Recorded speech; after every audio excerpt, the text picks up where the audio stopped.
दोस्तों इस वीडियो में हम पढ़ने वाले हैं पॉलिनोमियल्स के बारे में। क्या होते हैं पॉलिनोमियल्स? दोस्तों पॉलिनोमियल्स जो है क्लास 8th 9th और 10th सीबीएसई का एक यूनिट है। मीन्स क्लास 8th में भी आपको पॉलिनोमियल पढ़ना है मैथ्स के अंदर, क्लास 9th की मैथ्स में भी पॉलिनोमियल पढ़ना है और क्लास 10th में भी आपको पॉलिनोमियल्स पढ़ने को आते हैं। इसलिए तीनों ही क्लास की मैथ्स के लिए ये इम्पोर्टेंट होते हैं। तो इस वीडियो में हम ओवरऑल पॉलिनोमियल्स के बारे में पढ़ेंगे क्या होता है, और बहुत ही सिंपल वे में हम इसे समझेंगे। कहीं पे भी इसे कॉम्प्लेक्स तरीके से समझने की कोशिश नहीं करेंगे, हम बहुत सिंपल तरीके से इसको समझाने की कोशिश करेंगे। दोस्तों पॉलिनोमियल जो होता है दो टर्म से मिलके बना होता है, जो होती है पॉली और दूसरी होती है नोमियल। दोस्तों पॉली का मतलब क्या होता है? पॉली का मतलब होता है मेनी और नोमियल का मतलब होता है टर्म्स। अगर आप इन्हें दोनों को जोड़ के देखें तो यहाँ पे दिखता है मेनी टर्म्स, मतलब पॉलिनोमियल का मतलब होता है बहुत सारी टर्म्स। मीन्स बहुत सारी टर्म्स मिलके एक पॉलिनोमियल बनाती है।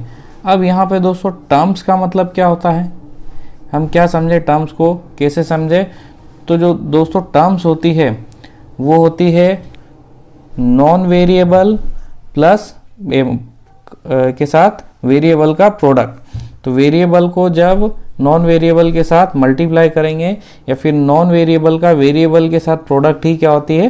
टर्म्स बनाती है। जैसे दोस्तों अगर हम देखें, एक नॉन वेरिएबल है 2 और एक वेरिएबल है x, जब दोनों को हम अगर मल्टीप्लाई करेंगे तो एक टर्म बनेगी।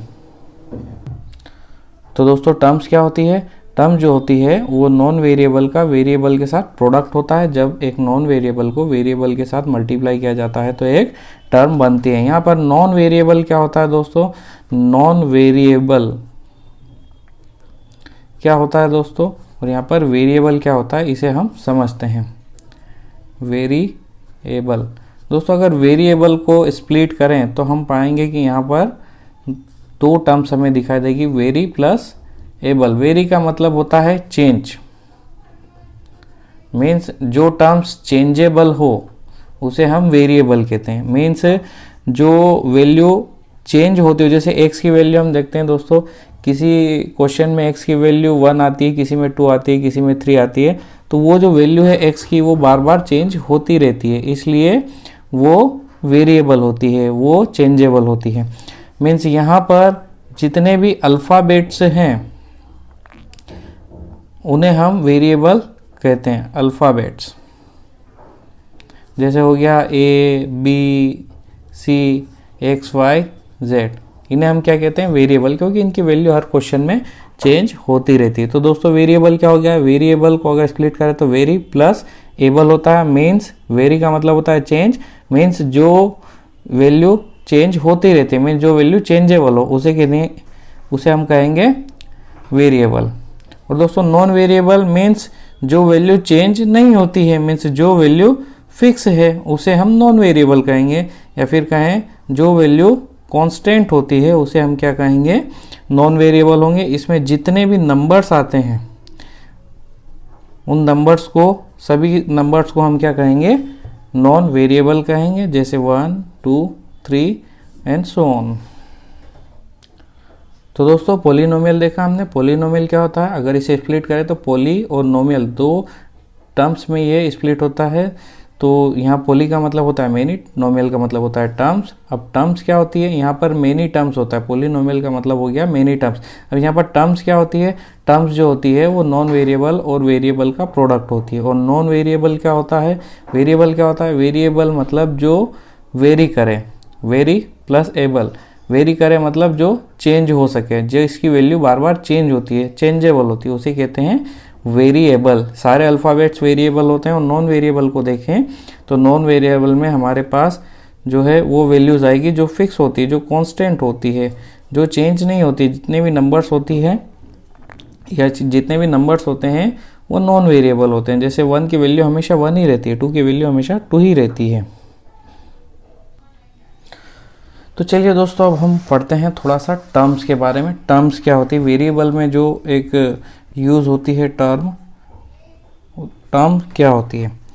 तो टर्म जो होती है, हमने ऊपर अभी देखा था कि टर्म जो होती है नॉन वेरिएबल का प्रोडक्ट होता है वेरिएबल के साथ। नॉन वेरिएबल क्या होता है, सपोज एक नॉन वेरिएबल लेते हैं और एक वेरिएबल लेते हैं, तो 2i बनता है। तो 2i क्या हो गई, एक टर्म हो गई। 5x क्या हो गई, एक टर्म हो गई। 7a क्या हो गई, एक टर्म हो गई, जिसमें एक पार्ट नॉन वेरिएबल का होता है और एक पार्ट वेरिएबल का होता है।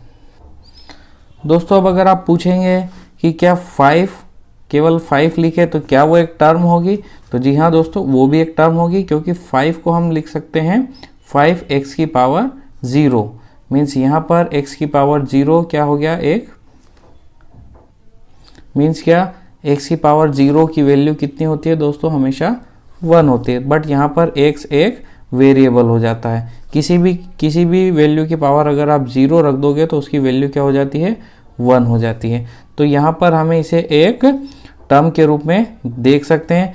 दोस्तों अगर आप पूछें कि क्या x अकेला एक टर्म हो सकते हैं, तो यहाँ पर हम बोलेंगे कि x के साथ पीछे हम 1 लगा सकते हैं, तो यहाँ पर x भी एक अकेला टर्म हो सकता है। तो दोस्तों आई होप आपको टर्म का कॉन्सेप्ट यहाँ पर क्लियर हो गया होगा। अब टर्म्स के बेसिस पे अगर हम पॉलिनोमियल को डिवाइड करें या क्लासीफाई करें, तो सबसे पहले हमारे पास आता है मोनोमियल। दोस्तों मोनोमियल क्या होता है, मोनोमियल वो पॉलिनोमियल होता है जिसके अंदर केवल एक टर्म होती है।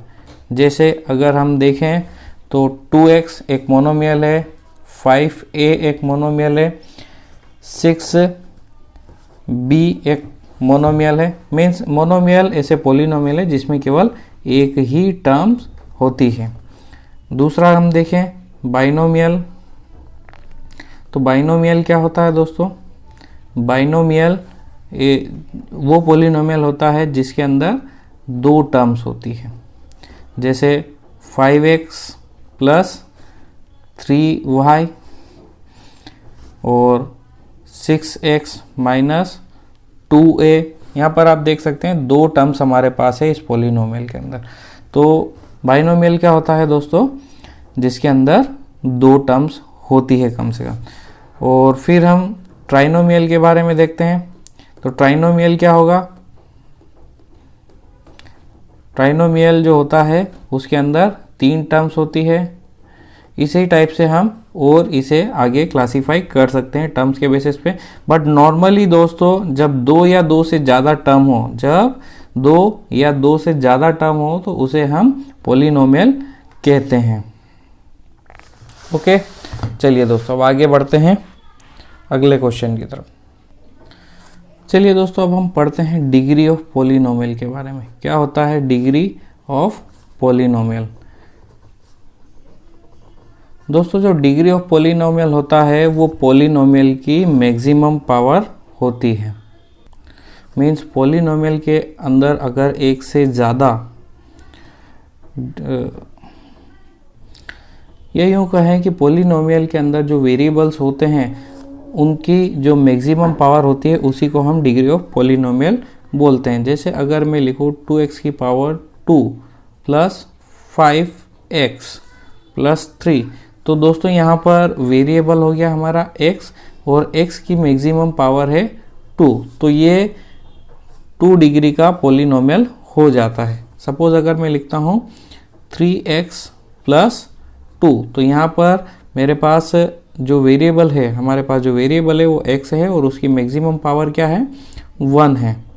अगर कोई पावर नहीं लिखी हो ऊपर तो उसे 1 माना जाएगा। तो ये कितने डिग्री का पॉलिनोमियल हो गया, 1 डिग्री का पॉलिनोमियल हो गया। वैसे अगर कोई पॉलिनोमियल है जिसके अंदर 3x की पावर 3 है प्लस 3x की पावर 2 प्लस 5x प्लस 9 है, तो यहाँ पर आप देख सकते हैं कि डिग्री ऑफ पॉलिनोमियल क्या हो जाएगा, 3 हो जाएगा, क्योंकि यहाँ पर जो मैक्सिमम पावर है वो 3 है। सपोज अगर मैं एक इक्वेशन लिखता हूँ 3x प्लस 5x की पावर 2 प्लस 3, तो यहाँ पर आप देख सकते हैं जो मैक्सिमम पावर है वेरिएबल की वो है 2, तो यहाँ पर कितने डिग्री का पॉलिनोमियल हो जाएगा, यहाँ पर 2 डिग्री का पॉलिनोमियल हो जाएगा। और यहाँ पर कितने डिग्री का था, 3 डिग्री का पॉलिनोमियल था। तो दोस्तों ये होता है डिग्री ऑफ पॉलिनोमियल। अब डिग्री ऑफ पॉलिनोमियल के हिसाब से पॉलिनोमियल को हम क्लासीफाई करते हैं। तो दोस्तों अगर हम देखें तो अगर 1 डिग्री का पॉलिनोमियल है तो उसे हम क्या कहेंगे, 1 डिग्री के पॉलिनोमियल को हम बोलेंगे लीनियर पॉलिनोमियल। क्या बोलेंगे हम, लीनियर पॉलिनोमियल। अगर 2 डिग्री का पॉलिनोमियल है तो क्या कहेंगे दोस्तों, डिग्री मतलब मैक्सिमम पावर ऑफ वेरिएबल, उसे हम बोलेंगे क्वाड्रेटिक पॉलिनोमियल। क्या बोलेंगे दोस्तों, क्वाड्रेटिक पॉलिनोमियल हम उसे बोलेंगे। और दोस्तों अगर 3 डिग्री का पॉलिनोमियल है तो हम उसे क्या बोलेंगे, 3 डिग्री का पॉलिनोमियल है तो हम उसे बोलेंगे क्यूबिक पॉलिनोमियल। इसी प्रकार से दोस्तों हम इसे आगे भी क्लासीफाई कर सकते हैं, बट आपकी क्लास 8, 9 और 10th स्टैंडर्ड के हिसाब से आपको 3 डिग्री तक के पॉलिनोमियल को पढ़ना होगा। तो चलिए दोस्तों अब हम पढ़ते हैं zeros of polynomial. Zeros of polynomial क्या होता है, जीरोज ऑफ पॉलिनोमियल क्या होता है, जीरोज ऑफ पॉलिनोमियल। तो दोस्तों जीरोज ऑफ पॉलिनोमियल, पॉलिनोमियल के अंदर वेरिएबल की वो पावर होती है जिसको उसके प्लेस पे, उस वेरिएबल की प्लेस पे रखने पर वो पॉलिनोमियल जीरो हो जाता है। जैसे अगर हम यहाँ पर देखें 2x + 3, तो 2x + 3 के अंदर x की वो वैल्यू जिससे ये पॉलिनोमियल जीरो हो जाए तो उसे कहते हैं हम जीरोज ऑफ पॉलिनोमियल। कैसे कैलकुलेट करते हैं दोस्तों जीरोज ऑफ पॉलिनोमियल को, यहाँ पर उसके इक्वल टू में 0 लगाएंगे और x को छोड़ के बाकी सारी वैल्यूज़ को हम दूसरी साइड ट्रांसफ़र करेंगे। तो यहाँ पर इस तरीके से हम कर सकते हैं। x की वैल्यू क्या हो जाएगी, -3/2। तो यहाँ पर x की वैल्यू आ गई है -3/2। तो दोस्तों अब हम यहाँ पर रख के देखते हैं इस वैल्यू को।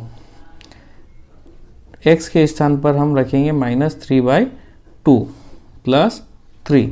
तो यहाँ पर आप देखिए 2 से 2 कट हो जाएगा, बचता है -3 + 3। यहाँ पर जो रिमेनिंग वैल्यू है वो हो जाएगी 3 - 3 0। तो यहाँ पर देखिए दोस्तों पूरा पॉलिनोमियल 0 हो गया। तो यहाँ पर जीरोज ऑफ पॉलिनोमियल क्या होते हैं दोस्तों, जीरोज ऑफ पॉलिनोमियल वेरिएबल की वो वैल्यू होती है जिसको उस वेरिएबल के प्लेस पे रखने पर वो पॉलिनोमियल को 0 बना देती है।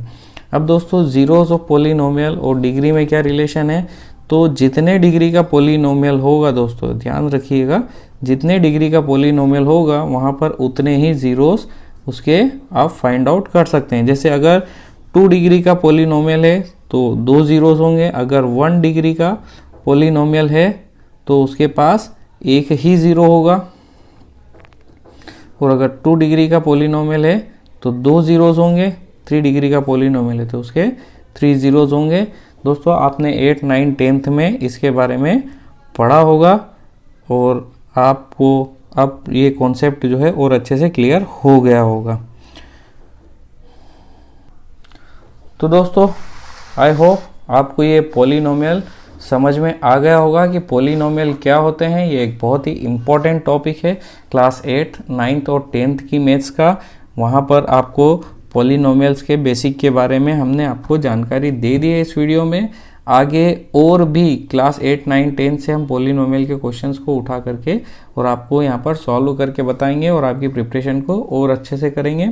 तो दोस्तों आई होप आपको पॉलिनोमियल की टर्म्स, वेरिएबल, नॉन वेरिएबल और monomial, binomial, trinomial, degree of polynomial और जीरोज ऑफ पॉलिनोमियल के बारे में समझ में आ गया होगा। लीनियर पॉलिनोमियल, क्वाड्रेटिक पॉलिनोमियल और क्यूबिक पॉलिनोमियल के बारे में भी आप अच्छे से जान चुके होंगे।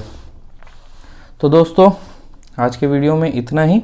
अगर आपको ये वीडियो अच्छा लगा हो तो आप इसे लाइक कर सकते हैं, अपने दोस्तों के साथ इसे शेयर कर सकते हैं और आगे और भी इस टाइप के इंटरेस्टिंग वीडियोस पाने के लिए आप हमारी चैनल को सब्सक्राइब भी कर सकते हैं, ताकि हम जब भी कोई वीडियो बनाएं तो वो आपको सबसे पहले मिले। दोस्तों आखिर तक इस वीडियो को देखने के लिए धन्यवाद। मैं मिलता हूं आपसे अगले वीडियो में, तब तक के लिए गुड बाय, टेक केयर।